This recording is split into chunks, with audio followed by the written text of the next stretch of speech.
Hey guys, I am Shirin and welcome back to my channel. आज हम explain करने वाले हैं a good day to be a dog के एपिसोड नंबर 5 को। तो एपिसोड के स्टार्टिंग में हम सोन भैया को अपने घर पर देखते हैं जो हाना दीदी के बारे में सोच रहे थे क्योंकि हाना दीदी ने उन्हें कंफर्ट फील कराया था। इसके बाद वो हाना दीदी को कुछ मैसेज भेजने चाहते हैं पर वो ऐसा नहीं करते। इसके बाद हम देखते हैं हाना दीदी के पास बोक्यूम का मैसेज आया होता है और उन्होंने एक फोटो भेजी होती है छोटे से पपी की। तो यहाँ हाना दीदी की बहन उनसे गुस्से में पूछने लगती है क्या बोक्यूम को भी पता चल गया है कि तुम एक डॉग में बदल जाती हो। इसके बाद हमें लगता है बोक्यूम आजकल जेलस फील करने लगा है क्योंकि आजकल हाना दीदी सोन भैया के साथ कुछ ज्यादा ही घूमने लगी है। इसके बाद हमें अगले दिन का सीन दिखाया जाता है जहाँ एंटी बुलिंग कैंपेन के लिए बैनर लगाया जा रहा था। यहाँ हम हाना दीदी को देखते हैं और उन्हें देखकर बोक्यूम उन्हें हार कहता है पर हाना दीदी उन दोनों को अवॉइड करके वहाँ से चली जाती है। यहाँ बोक्यूम बोलने लगता है उसने मुझे अवॉइड क्यों कर दिया, क्या ये तुम्हारी वजह से है? आजकल तुम दोनों के बीच कुछ चल रहा है क्या? इसके बाद सोन बोलने लगता है नहीं नहीं ऐसा कोई बात नहीं है। इसके बाद वो बोलता है क्या तुम्हें सच में जानना है? चलो छोड़ो कोई बात नहीं। इसके बाद हम हाना दीदी को देखते हैं जो अपने मन में ही सोच रही थी उन्होंने बोक्यूम और सोन को अवॉइड क्यों किया। इसके बाद हम उन्हीं स्टूडेंट्स को देखते हैं जिन्होंने एंटी बुलिंग कैंपेन शुरू किया था और वो इस कैंपेन के मॉडल थे। इसके बाद सभी स्टूडेंट्स बोक्यूम और सोन के पास आकर उनके साथ एंटी बुलिंग कैंपेन में जुड़ने के लिए बोलते हैं। इसके बाद सोन एक लड़की को नोटिस करता है जो काफी ज्यादा चुपचाप थी और इस लड़की का नाम जी उन होता है। अब हमें रात का सीन दिखाया जाता है जहां हाना दीदी देखती है एंटी बुलिंग कैंपेन में as a ideal teacher miss उन को चुना गया है और यहाँ बताया जाता है मिस उन को सो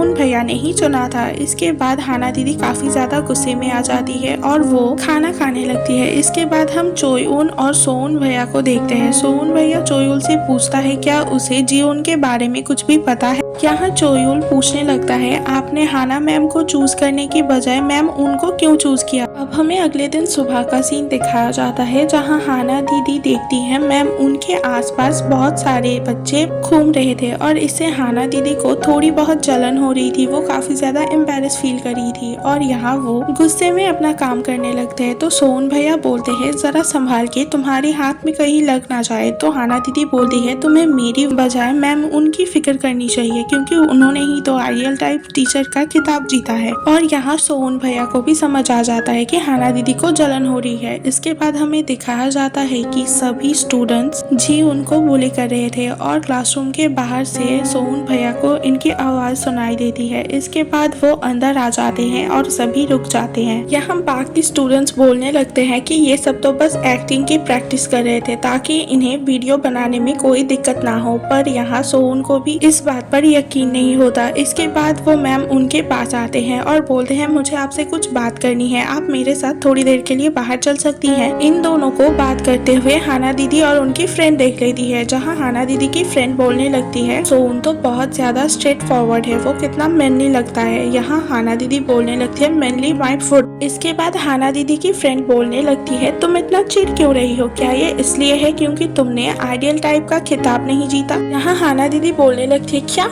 मैं कहाँ चिढ़ रही हूँ, तुम पागल हो गई हो क्या। इसके बाद हम बोक्यूम को बोलते हुए सुनते हैं सुनिए हाना मैम मैंने आपके लिए वोट किया था। यहाँ हाना दीदी काफी ज्यादा एम्बेरस होती है और वो यहाँ से चली जाती है। सोन भैया मैम उनको सारी बातें बता देते हैं और मैम उन बोलती है कि वो इस बारे में जरूर इन्वेस्टिगेट करेगी। कुछ देर बाद मैम उन आती है सोन भैया के पास और वो बोलती है कि सब कुछ ठीक है, वो लोग बस प्रैक्टिस कर रहे थे। पर सोन भैया को अभी भी उस बात पर यकीन नहीं होता। अब यहाँ हाना दीदी भी इनकी बात सुन लेती है और इन्हें सब कुछ समझ आ जाता है। यहाँ वाइस प्रिंसिपल भी आते हैं और वो स्कूल में बहुत सारे काम हैं, आप उन पर ध्यान दीजिए, यून मैम अपने स्टूडेंट का ध्यान रख लेगी। इसके बाद हम बोक्यूम को सोन के पास देखते हैं जहाँ बोक्यूम बोल रहा होता है गुस्से में तुम कुछ भी नहीं कर पाओगे, इससे अच्छा होगा कि तुम कुछ सबूत लेकर आओ। अब हाना दीदी देखती है जीवन दूसरे टीचर से स्टोर रूम की कीज ले रही है। यहाँ हाना दीदी को टीचर से बात करने के बाद पता चल जाता है कि जीउन अक्सर स्कूल के बाद स्टोर रूम की कीज लेकर जाती है। इसके बाद हाना दीदी जब बाहर आ रही होती है तब उन्हें वही स्टूडेंट्स मिलते हैं। ये लोग जीहुन के लिए स्कूल के बाद बाहर इंतजार कर रहे थे क्योंकि ये लोग अभी भी उसे परेशान करना चाहते थे और ऐसा जीहुन के साथ हर दिन होता था, इसीलिए वो स्टोर रूम में जाकर छुप कर बैठ जाती थी।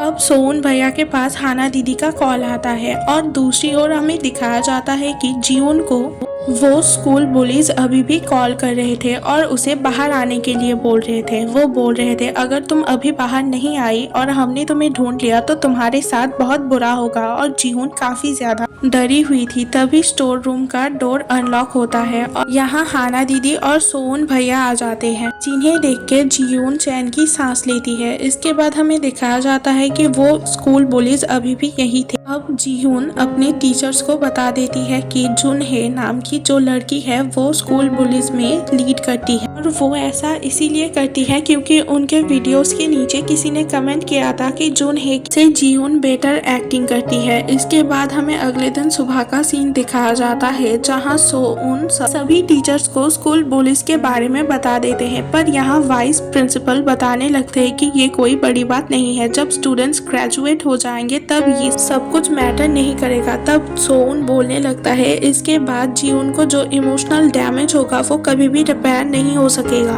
अब हमें दिखाया जाता है कि सोन के पास हाना दीदी आती है और सोन रोते हुए हाना दीदी को अपने बारे में बताने लगता है, कैसे जब वो स्टूडेंट थे तब उन्हें बुली किया गया था, कैसे बिना वजह स्कूल बुलीज उन्हें परेशान करते थे और उन्हें मारते थे। यहाँ काफी स्टूडेंट ने ये सब कुछ देखा था पर कभी उन्होंने रोका नहीं था। यहाँ ये सब बताते हुए सोन काफी ज्यादा इमोशनल हो जाता है और हाना दीदी बोलने लगती है अगर आपको रोना है तो आप रो सकते हैं। तभी सोन हाना दीदी को हक करके रोने लगता है। अब हमें रात का सीन दिखाया जाता है जहाँ हाना दीदी एक एक्टिंग एकेडमी के सामने खड़ी हुई थी और यहाँ जुनहे आई हुई थी। जुनहे वही लड़की है जो इन स्कूल बुलीज में लीड करती है। यहाँ हाना दीदी जुनहे के फोन छीनकर भाग जाती है क्योंकि उन्होंने सोन भैया से सुना था कि जीहुन को परेशान करते हुए जुनहे ने वीडियो निकाली थी, इसलिए उन्होंने उसका फोन ही छीन लिया। और अगले दिन सुबह दिखाया जाता है हाना दीदी इस वीडियो को लेकर वाइस प्रिंसिपल को एज अ प्रूफ दे देती है। इसके बाद हम सोन को देखते हैं जो जुनहे के पास आए हुए थे और वो बोल रहे थे कि तुमने गलती करी है तो तुम्हें जल्द से जल्द जीहुन से माफी मांग लेनी चाहिए।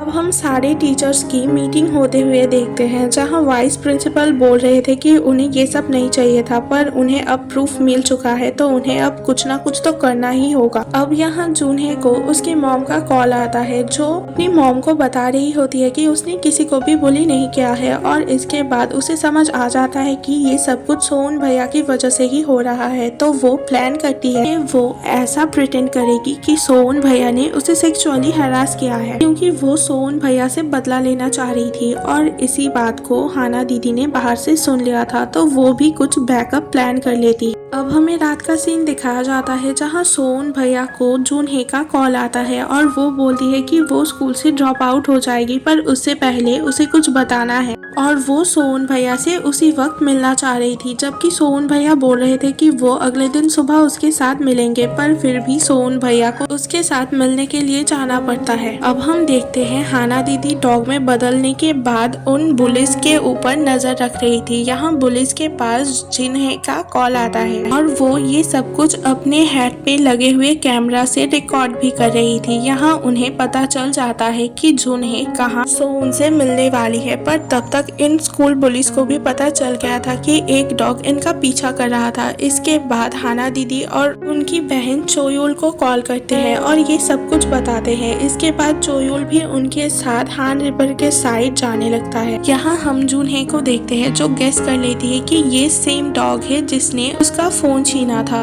इसके बाद हम देखते हैं यहाँ सोन भैया भी आ चुके होते हैं और उन्हें जानबूझ के उनके करीब जाने लगती है ताकि उनके दोस्त अच्छे से फोटोज खींच सके। तभी यहाँ हाना दीदी आ जाती है और इन पुलिस के ऊपर भौंकने लगती है। सोन भैया को सब कुछ समझ आ जाता है और यहाँ बोग्यूम की एंट्री होती है जो जुनहे को काफी ज्यादा डरा देते हैं। हम दूसरी ओर देखते हैं कि चोयुल और सोयुन ने उन स्कूल पुलिस को भी पकड़ लिया था। यहाँ बोग्यूम से डरकर जुनहे भागते हुए जंगल के अंदर चली जाती है। अगले दिन सुबह दिखाया जाता है कि सोन एक स्टूडेंट को थैंक यू बोलता है क्योंकि चोयुल ने कहा था कि इस स्टूडेंट के डॉग ने उनकी काफी ज्यादा मदद करी थी। इसके बाद हम बाकी के स्कूल बुलिस को देखते हैं जो आपस में बात कर रहे थे। तभी यहाँ मैम उन आ जाती है और वो इनके खिलाफ जल्द से जल्द एक्शन लेने वाली थी। अब हम जुन हे को देखते हैं जो अब काफी बेहतर लग रही थी और वो बोलती है कि अब रियल टाइप टीचर हाना दीदी बनेंगी। तब यहाँ सोयून हाना दीदी को बोलने लगता है कि उन्होंने तो मैम उनको चूज ही नहीं किया था क्योंकि बोग्यूम ने पहले ही हाना दीदी को चूज कर लिया था, इसलिए उन्हें मैम उनको चूज करना पड़ा। इसके बाद मैम उन सोन भैया को लंच के लिए पूछती हैं, पर सोन भैया बोलते हैं मैम उनको हाना दीदी को ट्रीट देना चाहिए क्योंकि उनके बिना ये सब कुछ पॉसिबल नहीं हो पाता। यहाँ बात करते हुए हाना दीदी को पता चलता है कि स्कूल ट्रिप नेक्स्ट वीक है और